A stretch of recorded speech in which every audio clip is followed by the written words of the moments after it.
नमस्कार, बहुत स्वागत है आप सभी का हमारी खास पेशकश भाग्यफल में और मैं हूं आपके साथ अंकुर श्रीवास्तव। वैदिक ज्योतिष अनुसार जब भी किसी मनुष्य का जन्म होता है तो उसकी कुंडली में नवग्रह शुभ और अशुभ दोनों प्रकार के योगों का निर्माण करते हैं और इन योगों का फल उसे पूरी तरीके से उन ग्रहों की दशाओं को मिलाता है जिससे कि उस योग का निर्माण हुआ है। अब कुछ लोगों के ही लिए आपको बता दें कि ऐसे शुभ योग होते हैं जो कि व्यक्ति को ज्योतिषी और धर्माचार्य बनाते हैं और इसी विषय पर आज विस्तार से जानकारी देने के लिए हमारे साथ जुड़ रहे हैं ज्योतिष परिषद एवं शोध संस्था अध्यक्ष ज्योतिष आचार्य पंडित पुरुषोत्तम गौर जी। आचार्य जी प्रणाम, आपको बहुत स्वागत है आपका। जी आयुष्मान श्री राम जय राम मेरे राम की जय हो। तो आचार्य जी का रुख करेंगे, उनसे जानने की कोशिश करेंगे, लेकिन उससे पहले अगर आपके मन में भी कोई शंका है, कोई परेशानी अगर आपके जीवन में है तो आप भी हमारे साथ जुड़ सकते हैं और आचार्य जी से अपनी समस्या का हल जान सकते हैं। टीवी स्क्रीन पर हमारा नंबर फ्लैश हो रहा है, इस नंबर पर आप कॉन्टेक्ट कर सकते हैं 0120715378 012071532826। और चलिए आचार्य जी का रुख करेंगे और उनसे जानने की कोशिश करेंगे। आचार्य जी, आखिर व्यक्ति के कुंडली में वो कौन से नवग्रह होते हैं जो शुभ और अशुभ प्रकार के जो दोनों योग बनते हैं, और ऐसे में जो व्यक्ति होते हैं उनके कुंडली में कौन से ऐसे योग होते हैं जिससे कि वो ज्योतिषी या फिर धर्माचार्य बनते हैं? देखिए अंकुर जी, ये बात आपने बहुत अच्छा कहा, क्योंकि बहुत लोगों के मन में ये दिन भर उमड़ती रहती है बात कि हमें ज्योतिषाचार्य बनना है, हमें ज्योतिषी बनना है, हमें धर्माचार्य बनना है। लेकिन वो लोग बड़े भाग्यशाली होते हैं, बहुत भाग्यशाली होते हैं और भाग्यशाली योग बनते हैं तब जाकर के ज्योतिषी और धर्माचार्य या वैदिक ज्योतिष के विश्लेषण करने की क्षमताएं उनमें आती हैं। ज्योतिषी और धर्माचार्य कई शुभ होते हैं तब जाके बन पाते हैं जी। यदि शास्त्र के मुताबिक बात करें तो व्यक्ति की जन्म कुंडली के 10वें भाव से व्यक्ति के कर्म का विचार किया जाता है। मतलब 10वें, दूसरे और पंचम स्थान का विश्लेषण करके उसके कैरियर और आय के स्रोत का पता लगाया जाता है। और हम आपको बताना चाहते हैं कि कौन से योग होते हैं जो व्यक्ति को ज्योतिषी एवं धर्माचार्य बनाते हैं। बृहस्पति यदि नवम और दूसरे के कारक माने जाते हैं, दूसरे घर के, जहां तक धर्म में रुचि लेने लगता है उसकी वाणी सिद्ध होना बहुत जरूरी है। इसलिए गुरु ग्रह बलवान होना बहुत आवश्यकता है। बुध को वाणी का कारक ग्रह माना जाता है, साथ ही इसके अलावा बुध संवाद का कारक होता है, इस विद्या को समझता है। इसलिए कुंडली में बुध ग्रह का मजबूत स्थिति में होना बहुत आवश्यक है जी। इसके अलावा जन्म कुंडली में वाणी भाव, नवम भाव, 8वां भाव भी बलवान होना चाहिए। यदि किसी व्यक्ति की जन्म कुंडली में गुरु ग्रह वाणी भाव के स्वामी पंचम में भाग्य शुक्र के साथ विराजमान है तो जातक बचपन से धर्म कर्म में रुचि रखने वाला होता है और पुराण पढ़ने वाला होता है। साथ ही वह आगे जाकर के ज्योतिषी धर्माचार्य बन जाता है जी। वैदिक ज्योतिष में बुध को गणित का कारक माना जाता है, कारक ग्रह माना जाता है। गुरु ज्ञान का और चंद्र मन का कारक होता है। बुध, गुरु और चंद्रमा पूर्ण बलवान होकर के वाणी भाव, पंच भाव और नवम भाव में बैठे होते हैं तो जातक निश्चित रूप से विद्वान होता है। साथ ही ऐसे लोग फलित करने में माहिर होते हैं। बुध राशि परिवर्तन, गुरु शनि राशि परिवर्तन, 8वें भाव का राजयोग बना करके केतु के साथ आना, ये सब कुछ ऐसे योग हैं जिनके होने पर व्यक्ति उत्तम ज्योतिषी या धर्माचार्य बनता है जी। अंकुर जी, जिनकी कुंडली में दूसरे भाव में गुरु या बुध ग्रह उच्च के हों, कन्या के हों, कर्क के बृहस्पति हों, इस अवस्था में यदि विराजमान जन्म पत्री में है तो व्यक्ति सफल ज्योतिषाचार्य ज्योतिषी बनता है और धर्माचार्य बनता है। देश विदेशों में अपनी प्रसिद्धि प्राप्त करता है जी। मान सम्मान प्राप्त करता है और ऐसे व्यक्ति जो कहते हैं सो होता है, यानी उनकी वाणी सिद्ध हो जाती है। इसलिए बड़े भाग्यशाली लोग जो माने जाते हैं, हम्म। उनकी कुंडली में जो संयोग बनते हैं वैसे संयोग ज्योतिषी और धर्माचार्यों के बनते हैं। हम्म। तब जाकर के सर्व समाज से वो पूजित होते हैं और सभी लोग उनका सम्मान करते हैं, उनका आदर करते हैं और उनकी बात मानने लगते हैं। जी। तो ज्योतिषी बनना कोई सामान्य बात नहीं है। इसके लिए ग्रह, शुभ ग्रहों की स्थिति अच्छी हो तभी जाके संभव होता है, नहीं तो चलते नहीं है, चल नहीं पाते हैं। हम्म। बिल्कुल बिल्कुल। आचार्य जी, इस पर और भी हम चर्चा करेंगे, लेकिन उससे पहले कॉलर्स हमारे साथ जुड़ गए हैं, उनका भी रुख कर लेते हैं। बहुत स्वागत है आपका, आप अपना आचार्य जी से सवाल कर सकते हैं। हेलो जी नमस्कार। नमस्कार जी सवाल कीजिए अपना, क्या जानना चाह रहे हैं आप? जी, मैं अपनी पुत्री के बारे में जानना चाह रहा हूँ। जी। पंडित जी, उसका जन्म जयपुर का है और 3 फरवरी 2017 दोपहर 4:05 पे लय पे राशि है उसकी, लाव्या नाम है। तो इसकी शिक्षा वगैरह कैसी रहेगी और आगे परिवार में कैसे रहेगी, स्वास्थ्य जन? देखिए, आपने बेटी के लिए जो पूछा है, बेटी आपकी ये कर्क लग्न में जन्म हुआ है और आपको बताएं कि शुक्र की महादशा है, चंद्रमा का अंतर है और बुध का प्रतंत्र है। शुक्र इनका 12वें भाव में यहाँ बैठा हुआ है। शुक्र मीन राशि यानी उच्च का बैठा हुआ है, महादशा भी चल रही है। शुक्र चतुर्थ और एकादश भाव का स्वामी हो रहा है, नवम भाव के लिए बहुत शुभ फल देने वाला हो रहा है।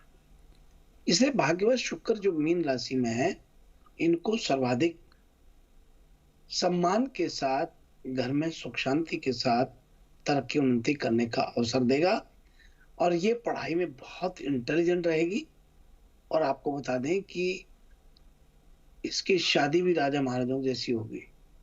आप तो कृपा करके इनको प्रतिदिन भगवान सूर्य को जल चढ़ाने के लिए प्रेरित करें और संध्या को शिव मंदिर में जाकर के दीपक जलाएं और पक्षियों को अपने हाथ से अनाज, कुछ भी अनाज डालें, ऐसा आप इनको जिम्मेदारी दीजिए, अवश्य लाभ होगा। जी बिल्कुल। आचार्य जी, यहाँ पर बात हो रही थी ज्योतिषी और धर्माचार्य बनने को लेकर और उनकी कुंडली में किस तरीके के योग बनते हैं उसको लेकर बात हो रही थी। इसके साथ ही आपसे जानना चाहूँगी कि जो लोग जो कि बचपन से ही जिन्हें ज्योतिषी बनने का, धर्माचार्य बनने का मन होता है, क्या उनकी कुंडली में ये जो आपने सारे योग बताए हैं वो होते हैं, या फिर अचानक से जब जो है उनका इंटरेस्ट इस ओर आ जाता है तो उसके बाद भी उनके कुंडली में वो योग आ सकते हैं अचानक से, या फिर जन्म के साथ ही ये योग बनते नजर आते हैं कुंडली में? देखिए, ये आपने बहुत अच्छा कहा और ये बात सही है कि ये योग बनते कैसे हैं, ये बड़ी बात है। कुंडली में योगों का, जो योग बनते हैं उनका विश्लेषण ये जन्म से ही बनते हैं और अपन ये कह सकते हैं कि चंद्रमा से छठे कुंडली के श्रेष्ठ योग जो बनते हैं ना, तभी जाकर के कोई ज्योतिषी बनता है। जी। मैं जैसे उदाहरण तौर पे आपको बताना चाहता हूँ कि आपके कुंडली में राजयोग बना हुआ है। अब आप समृद्धि और प्रचुर मात्रा में धन का आनंद लेंगे। हालांकि आपके पास धन नहीं है मगर धन का आनंद लेंगे, तो निश्चित रूप से वो आपको जब भी फलित होता है तो लाभ मिलता ही है और मिलेगा ही, अवश्य मिलेगा। इसलिए जिन लोगों की कुंडली में शिव योग बनता है, जैसे सप्तम भाव के स्वामी से चतुर्थ, अष्टम और नवम भाव में शुभ ग्रह बैठते हैं तो शिव योग बन जाता है। या फिर गजकेसरी योग बनता है, या चंद्रमा से केंद्र में बृहस्पति हो तो गजकेसरी, या फिर सुनाफा योग बन जाता है, अनाफा योग बन जाता है, दूरधरा योग बन जाता है, केम ध्रुम योग बन जाता है, चंद्रमंगल योग बन जाता है, आदि योग बन जाता है। आदि योग जैसे चंद्रमा छठे, सातवें और आठवें भाव में सुफल की स्थिति होती है, आदि योग बन जाता है। चतुर्सागर योग, ग्रहों के कब्जे वाले सभी केंद्र यदि इंकित हो जाते हैं तो वो शासकीय योग बन जाता है। वशुमती योग 3, 6, 10, 11 जो भाव हैं उनमें जो है चंद्रमा यदि होता है जी। तो अपन ये कह सकते हैं कि ये योग बन जाता है। मेरा कहने का मतलब ये जो योग है, ये कोई योग नहीं बनते। ये योग निश्चित रूप से एक जन्म से बनते हैं, और जन्म से बनने के बाद ही वो व्यक्ति कुछ बन पाता है, नहीं तो कुछ नहीं बन पाता है। इसलिए बिना योग के कोई चीज संभव नहीं है। और पहले जन्म पत्री का विश्लेषण खुद का जब हो जाता है, कई हम लोग भी कहते हैं भाई आगे जाकर के ये एस्ट्रोलॉजर बनेंगे, डॉक्टर बनेंगे, इंजीनियर बनेंगे, या जो भी बनेंगे, मतलब 300 योग बनते हैं। अब 300 योगों में से जिस व्यक्ति के भाग्य में जो होता है उसको वो प्राप्त होता है। जी बिल्कुल बिल्कुल आचार्य जी, बड़ी डिटेल में आपने सारी जानकारी दी है। चलिए आचार्य जी, हमारे साथ दर्शक भी जुड़ रहे हैं, उनका भी रुख करेंगे, जाने की कोशिश करेंगे। बहुत स्वागत है, आप अपना सवाल कर सकते हैं आचार्य जी से। हेलो जी तो राम राम पंडित जी। राम राम जी। पंडित जी, मैं जब से नया, मेरा नाम कंचन वाला है, मेरी जन्म डेट का मुझे पता नहीं है, तो मैं जब से मकान बनाया लिया 10-15 साल हुए, मेरी सेहत ठीक नहीं रहती और अनजाने में दुश्मन बन जाते हैं, बहुत लड़ाई झगड़ा होता है। मुझे अच्छा सा कोई उपाय बताओ, मैं बहुत परेशान हूँ। देखिए जी कंचन जी, मैं आपका प्रश्न कुल्ली से देख पा रहा हूँ कि आपके यहाँ मकान में जब से प्रवेश हुआ है तब से आपको तकलीफ हो रही है।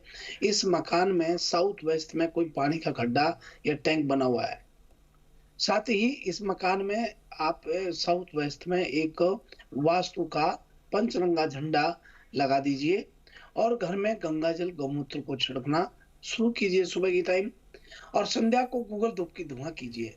अवश्य आपको काफी राहत मिलेगी। आप ये कीजिए, आपको बहुत मंगल शुभकामनाएं हैं। जी बिल्कुल आचार्य जी, और भी दर्शक हमारे साथ जुड़े हैं, उनसे भी जानने की कोशिश करेंगे। बहुत स्वागत है, बताइए क्या जानना चाह रहे हैं आप। नमस्कार जी, मैं गुरुजी जयपुर से ओम प्रकाश बोल रहा हूँ। जी नमस्कार ओम प्रकाश जी, कैसे हैं आप? मैं ठीक हूँ, आपके चरणों में शत नमन। आपके आशीर्वाद से, आपके उपायों से मेरे काफी फायदा हो रहा है। मेरी धर्मपत्नी ये पूछना चाहती है कि गुरुजी से ये पूछो कि मेरे ग्रह कब से अच्छे आएंगे। उनके आपके उपायों से मेरे फर्क तो बहुत पड़ रहा है, लेकिन स्पेशली आज कहा है कि गुरुजी ये बताएं मेरे उपाय कब से सही, मतलब बिल्कुल तबीयत वगैरह कब सही रहेगी, और हमारे मकान शिफ्ट का कब तक योग है। मकान में मेरे बड़े भाई के मकान में रह रहा हूँ गुरुजी, और शनि की दशा कब उतरेगी। डेट ऑफ बर्थ बोलिए आप एक बार जी। डेट ऑफ बर्थ बता दीजिए। अच्छा, डेट ऑफ बर्थ है मेरी धर्मपत्नी की, नाम तो है उसका सुनीता। डेट ऑफ बर्थ है 29 अक्टूबर 1970। जन्म स्थान छोटी छादड़ी, जिला चित्तौड़गढ़, और समय 1:07 सुबह। जी जी जी जी। देखिए, आपको मैं एक बात कहना चाहूंगा कि आपका बहुत बहुत जो है हमारे भागफल कार्यक्रम में बहुत बहुत स्वागत है। अंकुर जी, आप देखिए, जो हमारे प्रतिदिन हमारे दर्शक हैं, कार्यक्रम को देखते हैं और इनको बताए गए उपायों को आत्मसात करके आगे बढ़ते हैं, वो खुद उनके दिल से बोलते हैं कि हमें फायदा हो रहा है, हमें धर्म के प्रति बहुत श्रद्धा भाव जागृत हुआ है, और हमें शासन, सत्ता या स्वास्थ्य सभी चीजों में संतुलन बनाए रखने के लिए आपके बताए गए उचित मार्ग से लाभ हो रहा है। अब ऐसे में आप देखिए कि हमारा वैदिक ज्योतिष कितना बड़ा विज्ञान है जो प्रमाणित करता है कि बताए गए उपायों से लाभ होता है। हालांकि हम कोई भगवान नहीं है, ना हम भाग्य विधाता हैं, ना हम जो है हमारी कही हुई वाणी अंतिम निर्णय है। अंतिम निर्णय तो उस परमात्मा का होता है। मगर हमारे बताए गए मार्ग से निश्चित आपको लाभ होगा। उसका कारण है कि एक एक चीज को बहुत धैर्य पूर्वक समझ करके, देख करके फिर हम आपको बोलते हैं। आपको सुनीता जी के लिए ओम प्रकाश जी, प्रतिदिन मैंने पूर्व में भी कहा था, गंगा जल गौमूत्र लेकर के घर में सुबह छिड़कना शुरू करें, और कर रहे होंगे, मुझे आशा है कि आप कर रहे होंगे। और उसके बाद संध्या के समय गूगल धूप की आप धुआं प्रतिदिन करना शुरू करें। आपकी श्रद्धा भाव सदैव विस्तार हो, ऐसा मेरा आपके लिए शुभ और मंगल कामनाएं है। जी आचार्य जी, एक और कॉलर हमारे साथ है। बहुत स्वागत है, आप अपना सवाल कर सकते हैं आचार्य जी से। हेलो जी अंकुर जी, आपको नमस्कार। नमस्कार सुरेंद्र जी, बहुत स्वागत है आपका। आचार्य जी, आपके चरणों में मेरा सत नमस्कार है। जी आयुष्मान श्री राम, जय राम, जय जय राम, मेरे राम की जय हो। अभी पता नहीं 10-15 दिन 10-15 कॉल मेरे इस तरीके से कटे थे, वैसे कट गए, पता नहीं क्या बात हुआ। 3 बार लाइन मिली तब जाके कोई काम बना। और मैं ये है कि जैसे 8 जुलाई 1954 सुबह 6 बजे का समय है, जन्म स्थान है रतनगढ़। तो मैं ये पूछना तो मैं सुबह रोज 21 गणेश जी के नाम देता हूँ और मंत्र है वो ओम श्री लक्ष्मी महागणपते ये नमः नमो नमः प्रार्थरे नमो नमो निलात्ने नमो नमो पुल्फटिक्ते नमो नमः कृकल बहानायते ओम गणेशजी नमः गणपते नमः रंबाय नमः धनित्राय नमः ओम महागणपते नमः रक्तप्रदाय नमः प्रसादनाय नमः वस्ते नमः ममताय नमः मंत्राय नमः ताम्रे नमः मित्रे नमः मंगलाय नमः सर्वप्रकाय। जी मैं पहचान गया जी। हाँ, तो आवाज के बारे में बताइए, मेरे लिए कैसा है, अच्छा है या बुरा है? देखिए मैं आपको एक बात कहना चाहूंगा कि आपके द्वारा श्रद्धा से किया हुआ कार्य कैसे बुरा हो सकता है, वो तो अच्छा ही होगा। भगवान गणेश को प्रसन्न करने के लिए उन्हें मंत्र के साथ कुछ विधि भी लीजिए आप, जैसे ध्रुवा जरूर अर्पित कीजिए। जो भक्त भगवान गणेश को ध्रुवा घास अर्पित करता है उसकी सभी मनोकामना पूर्ण होती है। आप रोजाना भी भगवान को ध्रुवा अर्पित कर सकते हैं। अगर आपके कार्यों में बार बार विघ्न आ जाता है तो फिर आप ध्रुवा जो है आप प्रतिदिन कीजिए, नहीं तो बुधवार को तो कम से कम करें। भगवान गणेश प्रसन्न करने के लिए बुधवार के लिए 3 उपाय आप करें, और वो है आपको बहुत सरल उपाय हम दे रहे हैं, ये उपाय आप कीजिए, अवश्य आपको लाभ होगा जी। एक तो ये है कि ध्रुवा चढ़ाएं, 1 लड्डू का भोग लगाएं और आप प्रणम श्रीसा देवम गौरी पुत्र विनायकम, ये गणपति का जो है, और गणपति अथर्वशीर्ष का पाठ करें, ये आपके लिए बहुत बहुत फायदेमंद रहेगा। बहुत मंगल शुभकामनाएं आपके लिए जी। और आचार्य जी, जैसा कि आज शुक्रवार का दिन है, ऐसे में जो लोग माँ लक्ष्मी की पूजा आज के दिन करते हैं या फिर माँ संतोषी की पूजा आज के दिन करते हैं, उनके लिए मैं जानना चाहूँगी, जो लोग व्रत और पूजन कर रहे हैं, माँ को ऐसे कौन कौन से जो वस्तुएं हैं प्रिय हैं, अगर प्रसाद में भोग में कुछ चढ़ाना है तो क्या चढ़ा सकते हैं, और कौन से वस्त्र आज के दिन धारण करने चाहिए, कौन से रंग के? देखिए, शुक्रवार के दिन माँ लक्ष्मी का वार होता है। धन की देवी प्रसन्न करने के लिए शुक्रवार के दिन विशेष लाभ की प्राप्ति होती है। इस दिन मान्यता है कि माँ लक्ष्मी की पूजा आरती करने से सुख समृद्धि बनी रहती है, आर्थिक तंगी से मुक्ति होती है। और आपको ये भी बता दें कि आपने बहुत अच्छा प्रश्न किया, हालांकि हमारा राशिफल का समय होता जा रहा है, लेकिन मैं आपको बताना चाहता हूँ कि शुक्रवार के दिन, शुक्रवार का ग्रह शुक्र ग्रह है और गुरु के बाद सूर्य मंडल में शुक्र का नंबर आता है। आकाश में शुक्र ग्रह को आसानी से देखा जाता है, इसे संध्या और भोर का तारा भी कहते हैं। जो लोग शुक्रवार के दिन माँ को कमल का फूल चढ़ाएं, उनकी मनोकामना पूर्ण होती है। शुक्रवार के दिन किसी भी स्त्री बहन बेटी का सम्मान करें, उनका किसी तरह सम्मान करें, उनकी आत्माओं को प्रसन्नता पहुंचाएं, ऐसे व्यक्ति का बहुत भला होता है।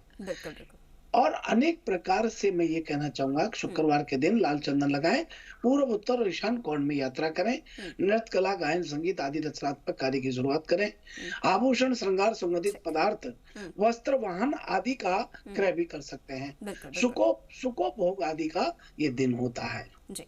आचार्य जी, और वक्त अब राशियों का हो चला है, राशियों भी बता देते हैं आज की। तो अंकुर जी, सबसे प्रथम बात कर रहे हैं मेष राशि से जी। आज आपको आत्म संयम रहना चाहिए, क्रोध के अतिरेक से बचें।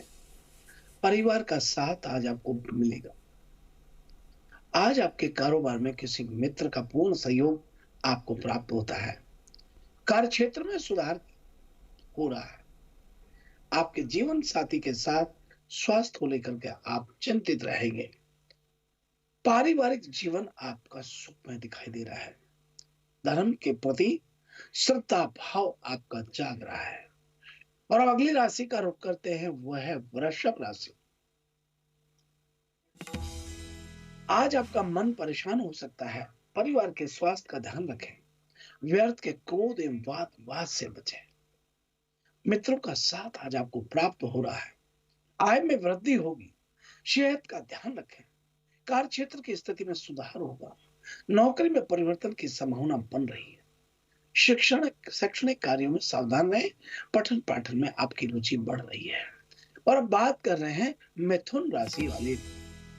आत्मविश्वास से लबोलेज रहेंगे, परंतु धैर्यशीलता में आज कमी रहती है। माता पिता का साथ मिलेगा, धन की प्राप्ति हो सकती है।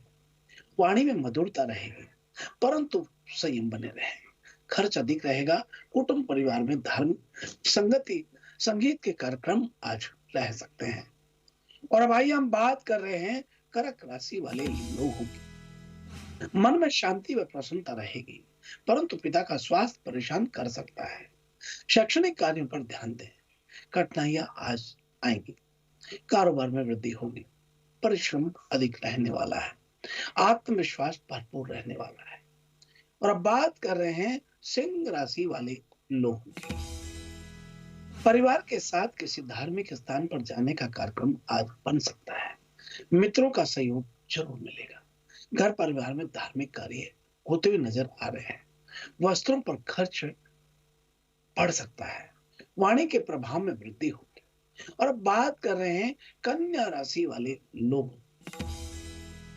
आज आत्मविश्वास भरपूर रहने वाला है, परंतु संयमता बरतें। कारोबार में वृद्धि होगी। लाभ के अवसर प्राप्त हो रहे हैं। कुटुंब की किसी बुजुर्ग महिला से धन लाभ की प्राप्ति हो सकती है। नौकरी में अवसरों का सहयोग मिलेगा। आय में वृद्धि होगी, परंतु खर्च भी बढ़ेंगे। सेहत का थोड़ा ध्यान रखें। और अब आइए हम बात कर रहे हैं तुला राशि वाले लोग। आज मन अशांत हो सकता है। परिवार में सुख शांति रहने वाली है। आपके कारोबार में भागदौड़ अधिक रहेगी। धन में वृद्धि हो रही है। सेहत का ध्यान रखें। और अब बात कर रहे हैं वृश्चिक राशि वाले लोग। स्वास्थ्य का ध्यान रखें। कारोबार में लाभ के अवसर प्राप्त हो रहे हैं, परंतु खर्चों में वृद्धि रहेगी। कारोबार के संबंध में कोई सुखद समाचार आज आपको मिल सकता है। और अब अगली राशि का रुख करते हैं धनु राशि का। मानसिक शांति बनाए रखने का प्रयास करें। परिवार का साथ मिलेगा। किसी मित्र के सहयोग से आय वृद्धि के साधन विकसित हो सकते हैं। और अब बात कर रहे हैं मकर राशि वाले लोगों के। मकर राशि के जातकों को आत्मविश्वास भरपूर रहेगा, परंतु माता के स्वास्थ्य का ध्यान रखें। रहन सहन कष्ट में हो सकता है। कारोबार में वृद्धि हो रही है। आय में आज बढ़ोतरी दिखाई देती है। और अब बात कर रहे हैं कुंभ राशि वाले लोग। आज क्रोध से बचना चाहिए। संतान के स्वास्थ्य का ध्यान रखें। धार्मिक संगीत में रुचि आपकी बढ़ सकती है। वाहन सुख में वृद्धि होगी। और अब इसी के साथ अगली राशि का रुख करते हैं मीन राशि वाले। आज मानसिक शांति रहेगी। शैक्षणिक बौद्धिक कार्यों में मान सम्मान की प्राप्ति हो रही है। पारिवारिक जीवन सुख में रहेगा। आय संतोषप्रद रहेगी। स्वास्थ्य के प्रति सचेत रहें। मन प्रसन्न रहे, परंतु बातचीत में संयमता बरतें। किसी पैतृक संपत्ति से धन प्राप्ति के आज योग बन रहे हैं। यह है आज का हमारा अपना राशि फल।